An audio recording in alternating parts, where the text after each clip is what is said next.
নওদায় motorcycle চুরি চক্রের পর্দাফাঁস, গ্রেপ্তার ৩ জন। মুর্শিদাবাদ এবং নদিয়া জেলার সীমান্তবর্তী এলাকায় সক্রিয় একটি বড় মোটরসাইকেল চুরি চক্রের পর্দাফাঁস করেছে পুলিশ।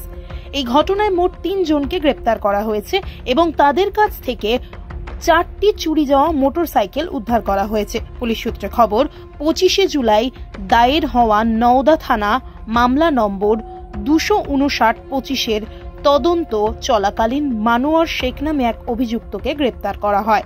পুলিশি হেফাজতে জিজ্ঞাসাবাদে মানুয়ার গুরুত্বপূর্ণ তথ্য দেয়। তার দেওয়া তথ্যের ভিত্তিতে হরিহরপাড়া থানা এলাকায় অভিযান চালিয়ে আলকাইম শেখ নামে আরও একজনকে গ্রেপ্তার করা হয়। আলকাইমের কাছ থেকে ২টি চোরাই মোটরসাইকেল উদ্ধার করে পুলিশ। এর আগে এই চক্রের আরও ২ সদস্যকে গ্রেপ্তার করা হয়েছিল এবং তাদের কাছ থেকেও মোট ২টি মোটরসাইকেল উদ্ধার করা হয়েছে।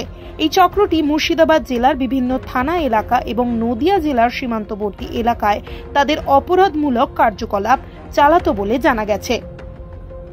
তদন্তের ফলাফল অনুযায়ী মোট গ্রেপ্তার ৩ জন, মোট উদ্ধার হওয়া মোটরসাইকেল ৪টি বলে পুলিশ জানিয়েছে।